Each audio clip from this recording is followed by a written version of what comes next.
With this feeling, I can leave. I'm working and I'm dreaming. Will you dare to give it all up and walk by my side? Do you see the Good evening. Hello, love? everybody. I am Do you Jason feel Bainbridge, it's and you may know calling me. I'm from the Facebook group New Zealand Truckers Convoy 2022-Freedom. And we came out during the Wellington convoy to Wellington. And today I am talking with a couple of fellas from an operation that they coined Operation Good Oil. So today I'll be talking with Levi Wolf and Daniel Rurik of Operation Good Oil. And I got to admit that we are in a pretty terrible situation around the world. Apparently, we're running out of wheat, we're running out of oil, we're running out of energy, we're just running out of everything. And I'm not particularly sure exactly what the COVID pandemic had to do with this, but it seems to me something nefarious is going down. So without further ado, I'm going to introduce you to these fine fellows over there at Operation Good Oil, Mr. Levi Wolf and Daniel Rurik. Hello, gentlemen. How are you today? Jason, good mate, self.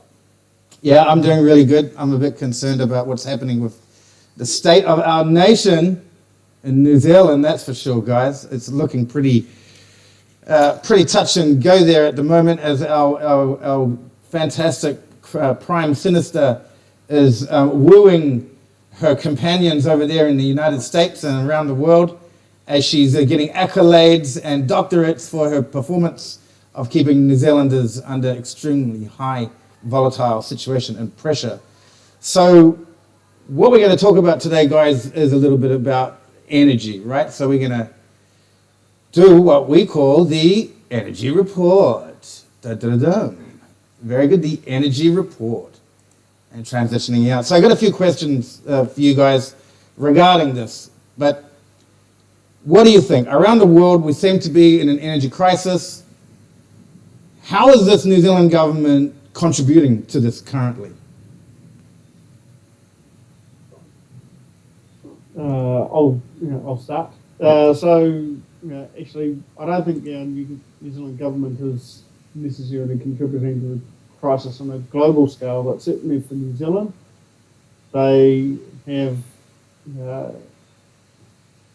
taken a stance with respect to the whole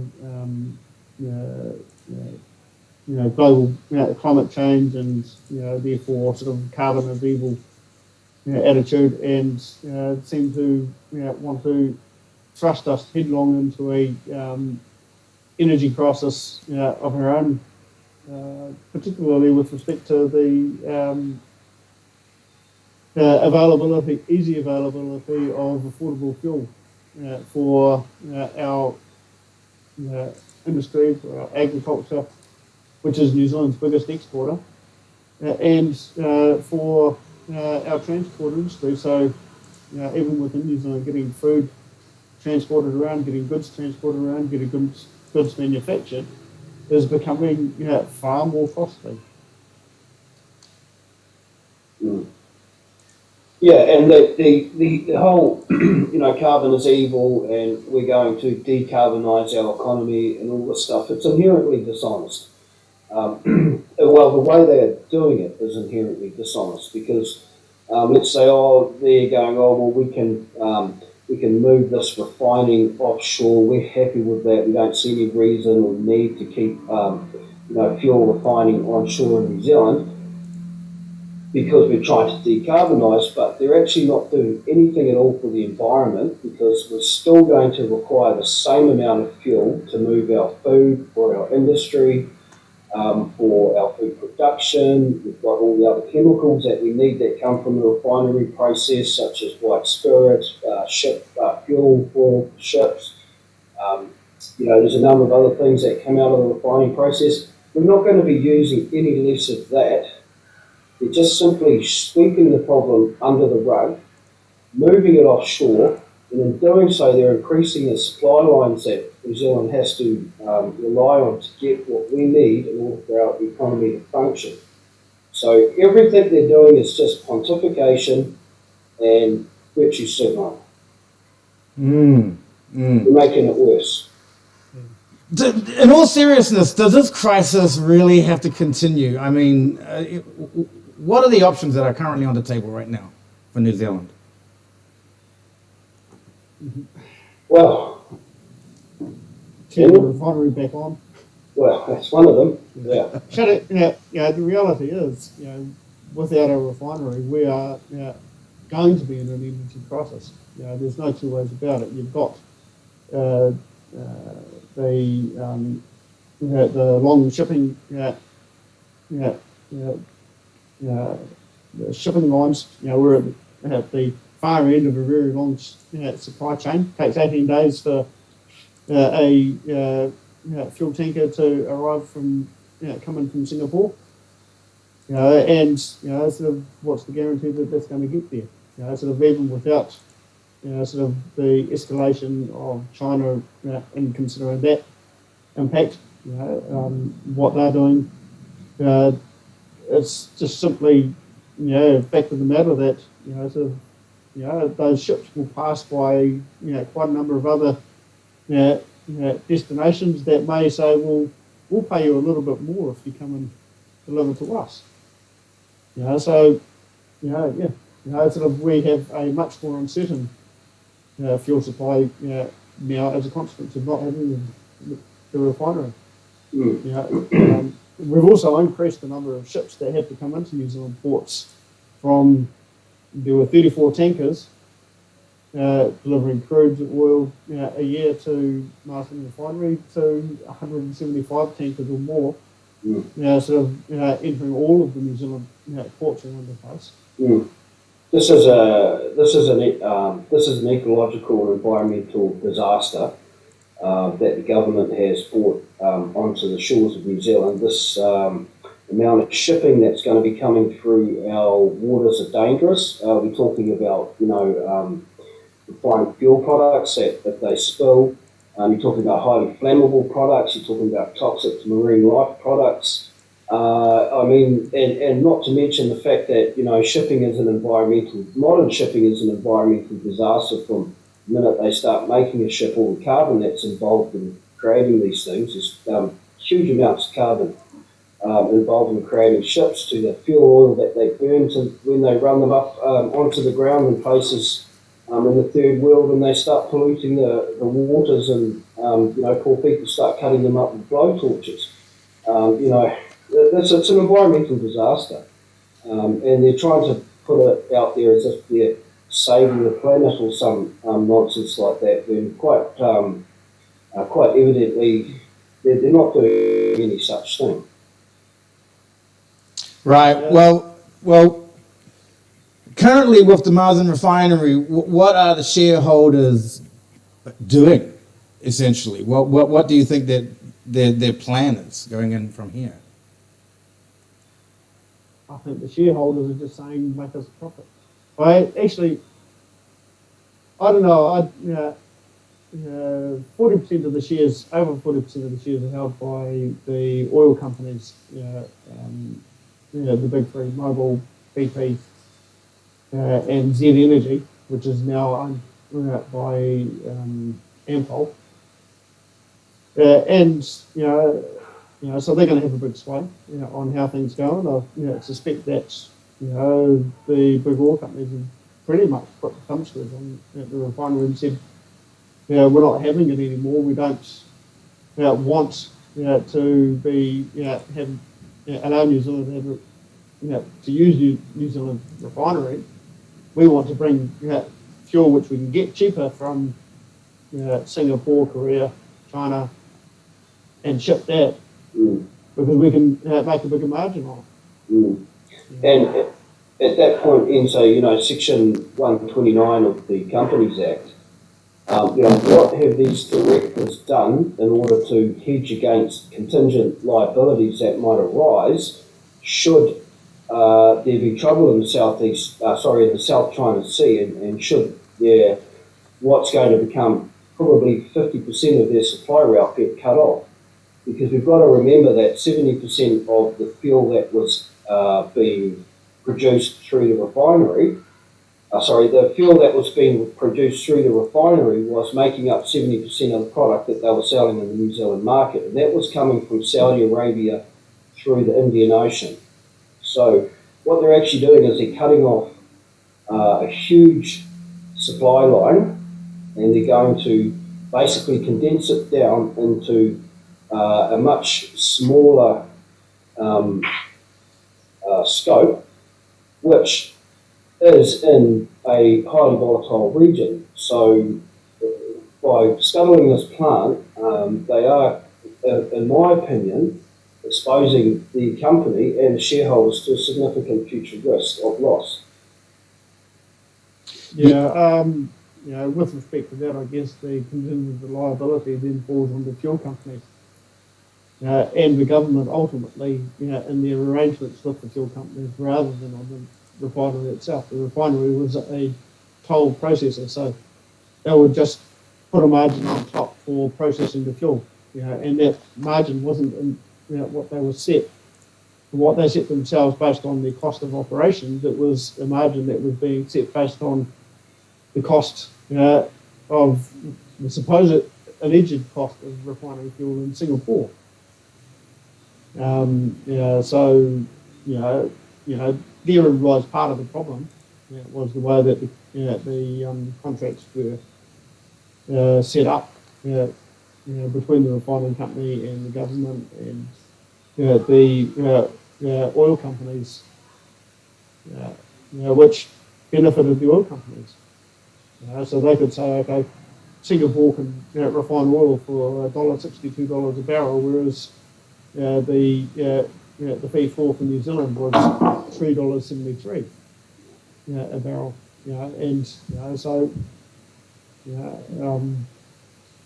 The upshot of that is the oil company said, well, it's cheaper to buy fuel direct from Singapore and import it.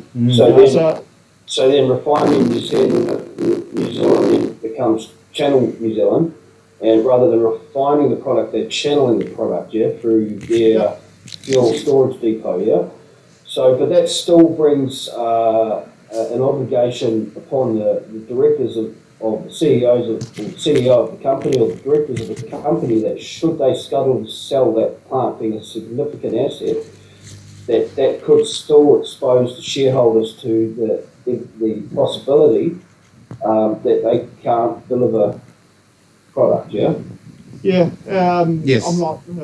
I'm not wanting to speculate as to the motivations. We can only go by what they've said of their motivations. I think there's more to it than that. I certainly think that the oil companies have had a fair play in that decision, rather than it simply being down to a arbitrary cost of toll that they can charge. And the reality is that the government itself had said, they were presented with a paper that said that if every New Zealand dollar, if every litre of fuel went up by 1 cent, that they, and that money went into a fund for hedging against the lower refining margin times. That that would have been sufficient to have prevented them from ending up in this situation where they were actually relying on the oil companies paying at the fee floor, which is essentially a cost neutral position for refining New Zealand, so they weren't making a profit, but they were still operating. That was certainly one of the options, but our governments sort of turned around and said, no, we're happy to let the refinery go. We don't think that it's important to New Zealand, and as a bonus, there's 40 kilotons or 40 megatons of carbon dioxide a year that the refinery won't be producing, that we don't have to buy carbon credits for. Yeah. sweeping it under the carpet and moving it offshore. Yeah. It's exactly the same situation as they did with our coal. We've got quality coal in New Zealand. Not allowed to mine it because of the environmental, ecological costs, which can be managed. And instead we're bringing in inferior quality coal from Indonesia, to burn in our power plants to power all these electric vehicles that are being brought to New Zealand, which are supposedly the silver bullet to our climate crisis. Well, essentially, what we're doing is we're hollowing out the third world and using all of their resources to basically fuel our own lives. So eventually, those third world countries are going to run out of resources as well. And once they go, we're not going to be too far behind it, right? The sad thing is that the third world, the only reason why they're getting it from there is because it's cheap, because they've got slave labour. They've got child labour, child slavery, going on there, which means that it costs less to pull lithium out of the ground. Moving massive, was it 50,000 tonnes worth of dirt being moved for enough batteries for one Tesla. Yeah, a copious amount of earth, and it's completely a waste of time. The whole environmental climate change issue, when you're talking about carbon points, Maurice Strong, that's where he was the father of the climate change, Maurice Strong. He was the one that set this up. And the last time I heard of him, I was in China at the time that he was in Beijing, and he was teaching Chinese corporations how to cheat on the carbon point system. So it's a charade as far as I'm concerned personally, because I don't see any gains for the environment. I see just a transition, just a shifting around. It's like having a fan in hot weather. It's just pushing around hot air, and eventually just keeps going around in a circle. Don't you think? And this is where the move for the government allowing our refinery to be shut down. This is where it transcends incompetence. It transcends negligence. And in my opinion, we're entering the realms of criminal negligence here, because there is no viable replacement available in this country for that fuel. Yeah. So to expose our nation to such a high level of risk, and they downplay the risk, and they say, oh no, there's not much risk. We're talking a huge amount of risk. The economy, oil is the lifeblood of our economy, whether we like it or not. And I know we're trying to get away from carbon. I know we want to get much cleaner, nicer, modern, scientific fuels. But the simple fact of the matter is we do not have them available yet. This is too soon. They're closing this refinery too soon, and this is going to lead to big, big problems in the very near future. What's your take on that, Daniel? I have to agree. I think that it is not only short-sighted; it is actually negligence, to the extent probably criminal. The reality is New Zealand is sitting on a huge amount of oil, more than we could ever consume for our own resources. And oil is a regenerative product. I do think that there is something to be said for producing these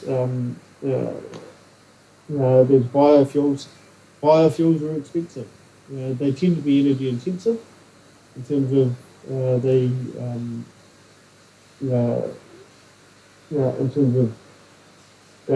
producing them, particularly with respect to things like hydrogen, and carbon capture. It's not, it's not a cheap thing to do, and you need lots of electricity for producing hydrogen to be able to utilise the captured carbon to turn that back into things like blue crude, which is essentially crude that is being manufactured from combining the carbon out of the atmosphere into with hydrogen that's generated. Yeah, well, that takes me actually to my next question. Actually, now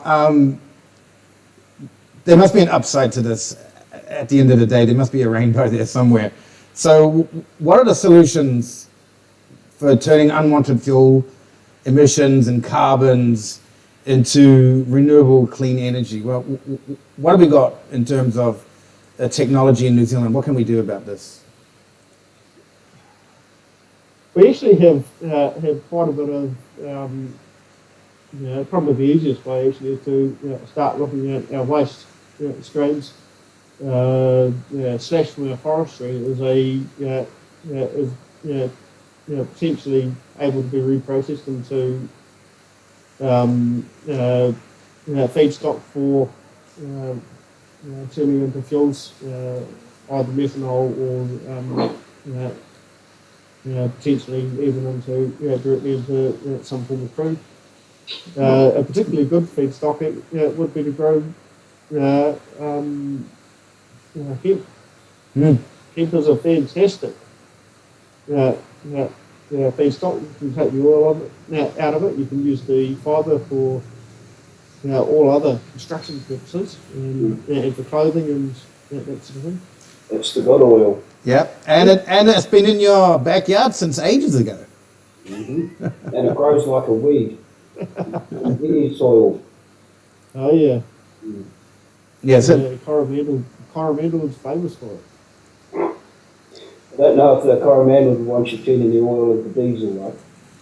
Well, I think what's happened in the US with the advent of making CBDs legal, like making a lot of marijuana byproducts actually legal now, and actually making the usage for medical use legal now. There's a lot of that now actually out in the market now, so that's actually taking off. It's a pity that New Zealand's a bit behind in the game on this one. There's a lot of hemp being grown in this country, and I believe that where there's a lot of hemp being grown, there's more than likely medical marijuana going on here with research. You can just guarantee it. Yeah. You've got companies like Kenna South who are actually working on developing medical products out of the properly graded medical products out of the cannabis that they're growing, sort of in a highly refined system, properly regulated medicines, no problem with that. I think it's fantastic. Let's move away from the pharmaceutical petrochemicals, dressed up as medicine. Yeah, there was a rumour about certain politicians, spouse, bragging about how they were involved in business and had a license, but they won't go there. Well, it's very commonly known that the pharmaceutical industry is actually based on petroleum, so it's fairly obvious. So this is why I'm just kind of curious as to how that's turned out now, because you go back to the old petrol companies, Standard Oil and all that, and the big oil barons that were broken up due to antitrust, but they also supported the pharmaceutical industry being petroleum byproducts, especially with health products. There's so much petroleum-based content in the materials used in health products and supplements. So this move away from petrol completely is quite a bizarre twist in the broad spectrum. So is it almost as if that they knew that there would be an end to this one day, and they just milked it until the very end because they knew that they would just get on to the next best thing? And it just happened to take half a century. Um, I don't know. It's, there's a lot of history, and it's an entire discussion in itself. To really dig into that particular topic.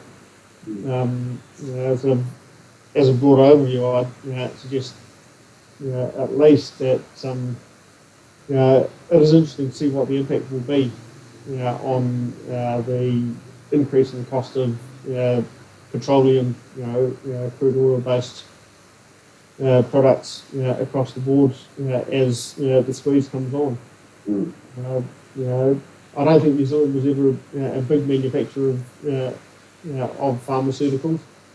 Not in the grand scheme of things, anyway.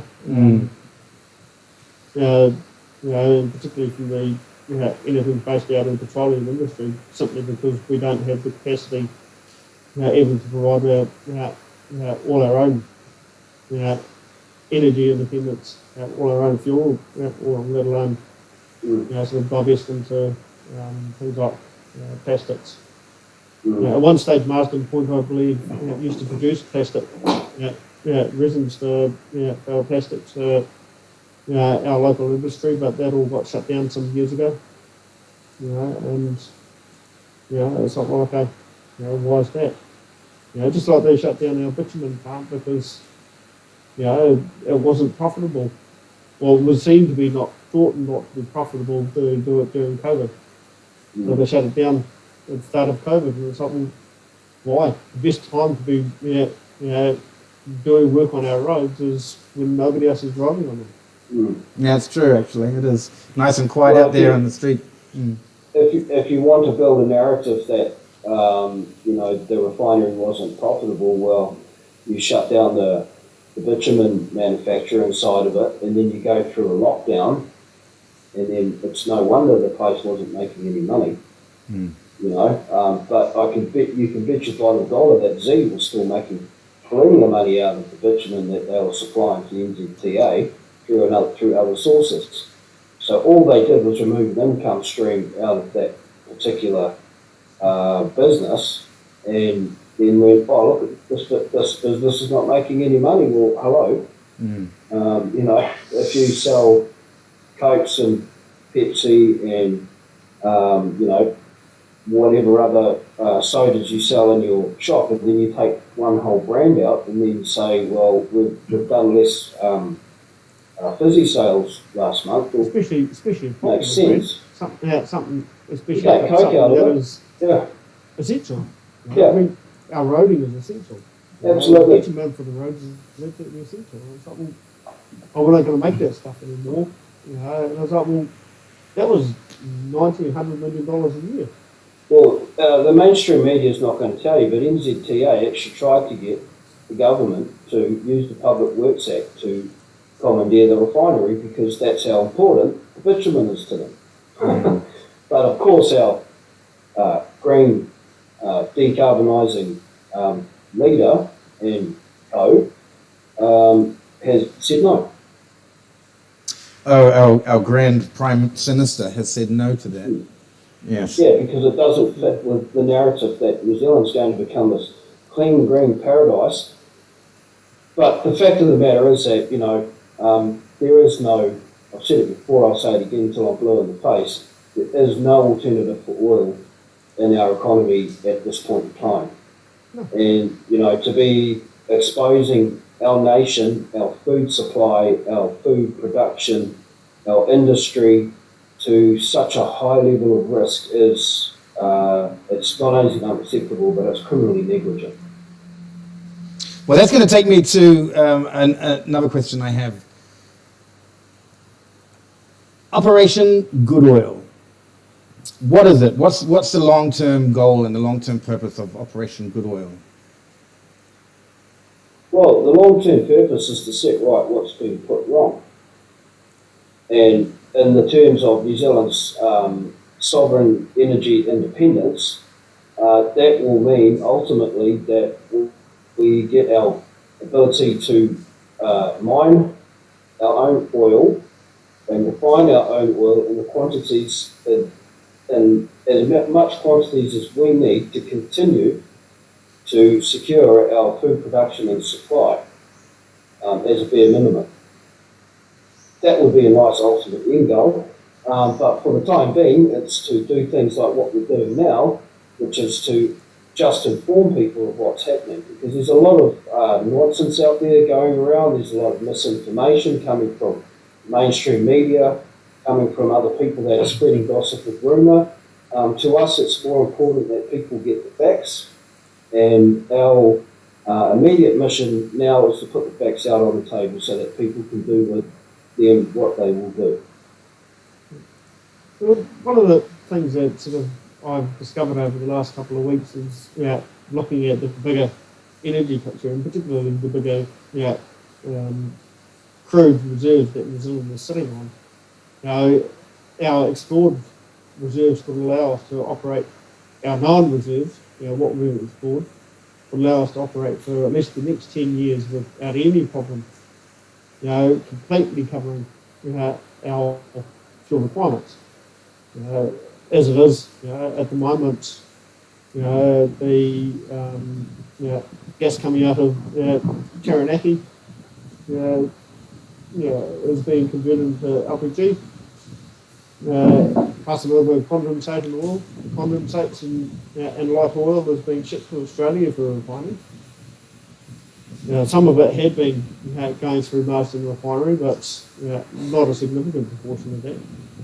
And the LPG and light gases coming off were being converted into methanol and being sold internationally, a net export. If you actually look at the petajoules, what Methanex was converting into methanol, that's enough to meet 60% of our energy requirements coming from oil. And that's without even looking at all the unexplored reserves that we know that we have. And there must be quite a bit of it out there too. New Zealand has more, is sitting on more crude reserves than Saudi Arabia, and the whole of the Middle East. It's very, very significant. It's just untapped. So we're literally sitting on a gold mine, to use that quote, to use that phrase. New Zealand could have wanted to be a net exporter of energy. Right. And it is just it's an environmental disaster that we're not mining and producing our own energy here in this country, because the way they do it overseas, they don't have any thought for the environment whatsoever. It's all done behind this closed curtain where your carbon heroes who are going to decarbonise our country and make us clean and green again are actually contributing to this behind this closed door, behind the curtains kind of carry on which is happening. And to be honest with you, we have no control over how that oil is mined overseas.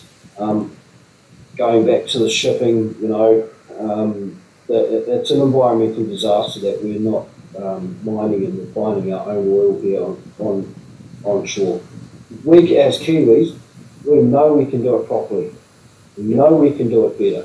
We know we can do it more efficiently. We can do things, Kiwis can do things that other countries could only dream of because of the ingenuity that exists here. The Kiwi people, if we put our minds to it and we decided that we wanted to start producing some really, really good, top quality, environmentally friendly fuels, then we could do it. The only thing stopping us are people who have some other sort of agenda which seems to be completely political and is not practical at all. And once again, I come back to it: the criminals and the negligent. Wow, this is. Go ahead, buddy. Just on that point, one of the big questions in my mind is, why? What's stopping us from doing it? And the only answer I can come up with is that the international the big multinational oil corporations don't want us to. They don't want us to be competition to them. So you mean they're trying to keep us down as a nation in terms of being a producer and actually participating in the market? Is that what you're saying? Yeah. Yeah, I think it's I think it's certainly a fair question and something that needs to be teased out. Are they trying to stop us from actually being able to exploit our resources because that would make it more difficult for them to make the massive handover profits that they're currently taking in? Well, there is another agenda at play there because that requires, complicity from the government.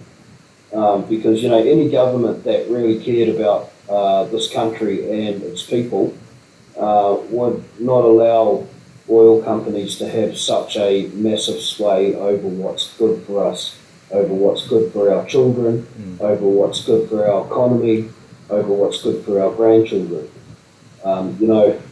We are losing more than just a refinery here. We're losing our ability to create our own energy in order to power our economy. This is massive. This is more that this is huge. And if people don't understand exactly how big this is, then there's nothing I can do to help them. There's nothing we can do to help them. We're just here at the moment, to tell people what's happening.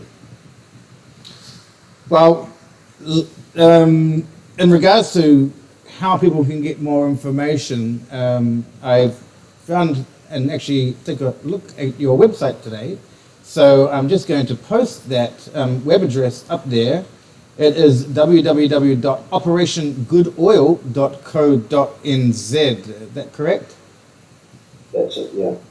It's a little bit light on information at the moment, but you'll have to forgive us because we've just basically taken off the launch pad and we're hitting the ground running and hoping to start adding a lot more information to that web page, those web pages as we move forward in the next few days and months. Are there going to be any physical actions that people will need to do in order to support the reviving, I should say? There should be a revival of our energy independence. What can people do to contribute to what you're doing with Operation Good Oil? What are the kinds of actions that you'll be looking at people will be able to do? Well, I think first and foremost, if people want to do something right now and they're sitting at home and thinking, what can I do? There's two things I would tell them to do. One is you can email your local MP and just tell them how disgusted you are. And the second one is just go and buy as much fuel as you can. Keep buying fuel, buy as much as you can because, people say, oh, we should boycott this petrol station or we shouldn't buy pet fuel on that day. Well, actually, that's exactly the wrong thing to do. And the reason being is because a lot of the fuel companies now using AI software in order to manage their supply chains and things like that. We should be going out and spending as much money on fuel as we can in order to get those purchases up. And let's try and see if we can get more fuel into this country before springtime. Let's buy so much fuel that they're going to have such glut, or they're going to make them run dry, and they're going to realise that there's not enough fuel storage on shore, and they're going to have to quickly start building more fuel storage facilities, or they're actually going to run out, and then we're going to say, hey, look, you've got a problem, you need to start that refinery back up because we're just running out of fuel, you numbnuts. So essentially, we should be hoarding. Buy all of the petrol stations out. Everybody spend all the money. Go get all the money you can get, and buy as much fuel as you can. That's my advice. So we need to be hoarding the fuel. Actually, we probably do need to be hoarding the fuel because if we do get ourselves into that situation where the supply chain will run out, they don't have a very good relationship with Russia like the country that I'm in does.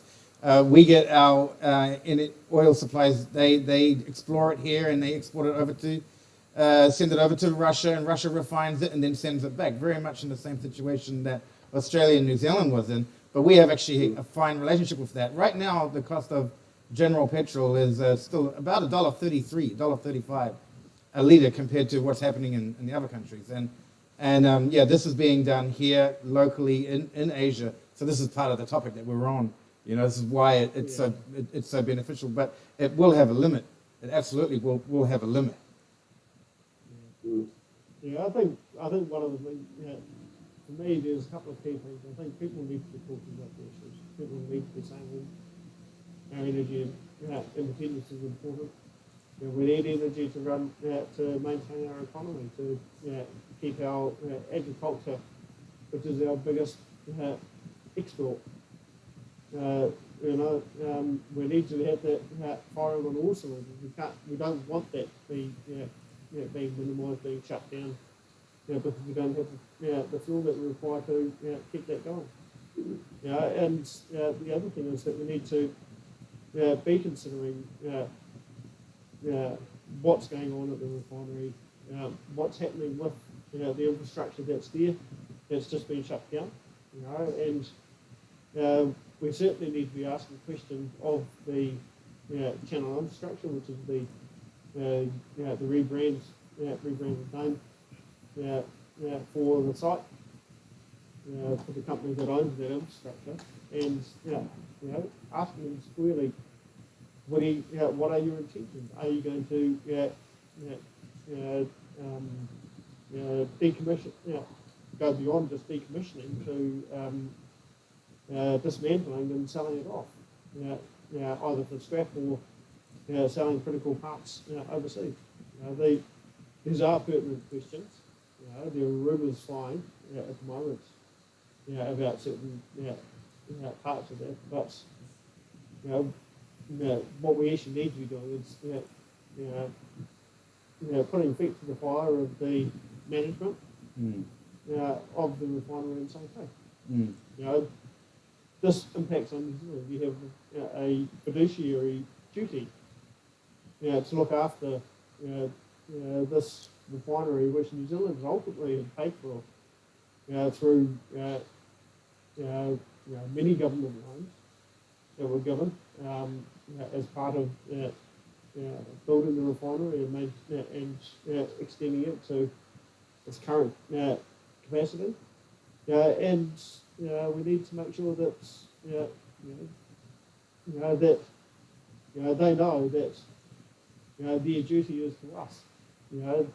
As a company here in New Zealand that was set up originally to protect us from geopolitical crises that created fuel shortages in the past. Speaking of responsibilities, what do you think about the New Zealand media? Are they finally starting to address it? It's taken them a while to pick up on this, hasn't it? I think they've lost the over. I really don't think that they're touching the core issue. They've been pushing the government narrative, which is an irresponsible and negligent narrative, and that's pretty much what they're paid to do, is whatever their bosses tell them to do. Because at the moment they tend to be getting paid. I think they just announced another $100 million or something for quality news broadcasting. I think it was. So they're nothing but a government propaganda department, and you can't expect to get good fruit from a rotten tree. Yeah. All right. Well, gentlemen, thank you very much for your time this evening. Before we sign off, are there any other small details that perhaps I have missed that you'd like to add in before we wrap up today?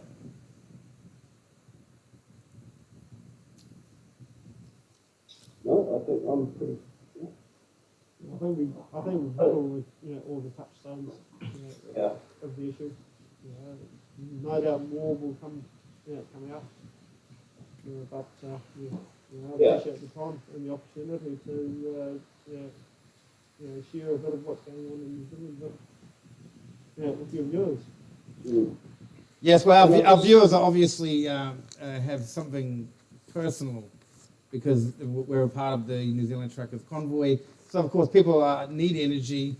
If you're going to do a convoy, you're going to have some gas, aren't you? You're not going to be able to do a convoy without any gas. That's for sure. We're Go gonna ahead. need diesel. Yeah. Well, I just want to say also, in respect to Operation Good Oil's future intentions, we don't always intend to be an information outfit only.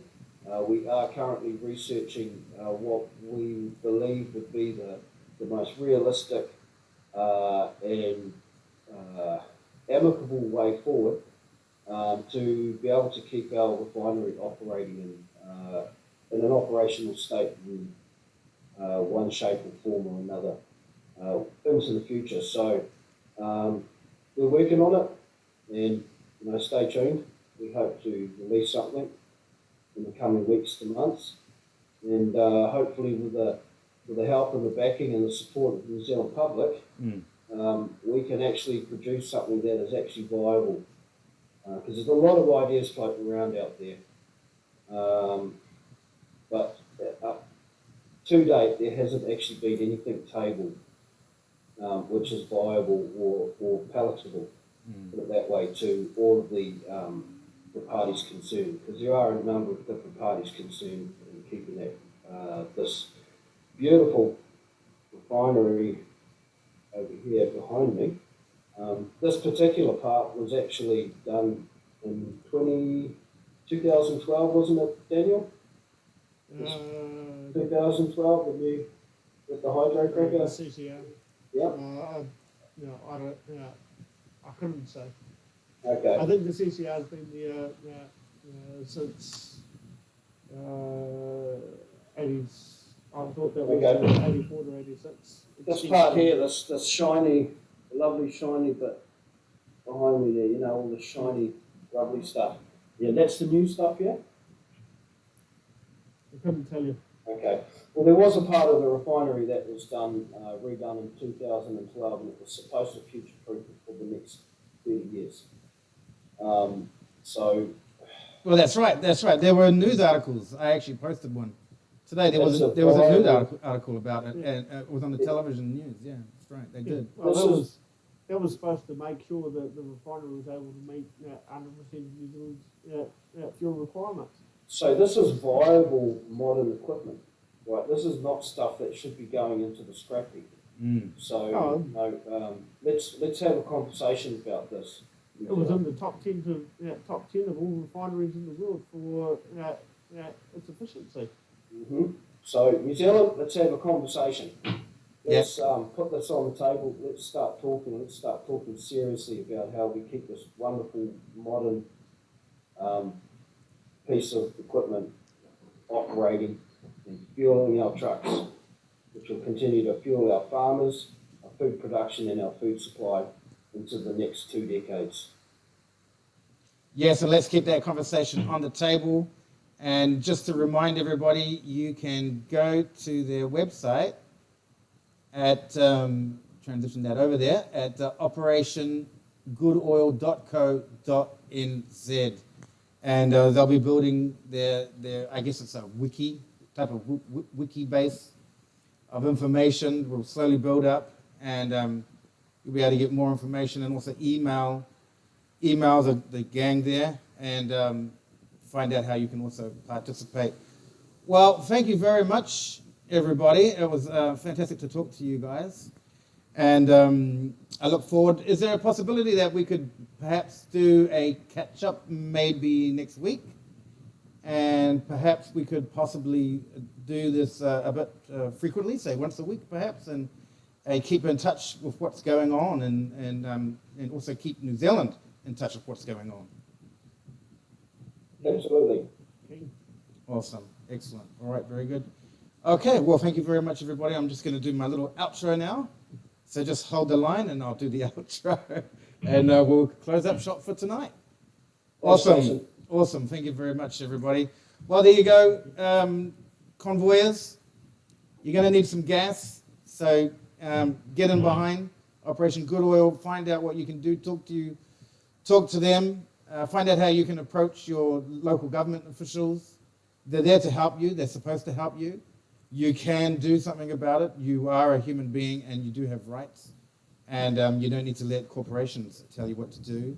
So that's it from me. My name is Jason Bainbridge. And we'll see you next time on the State of the Nation. Good night and God bless. And let's get our sound up. I'm working and I'm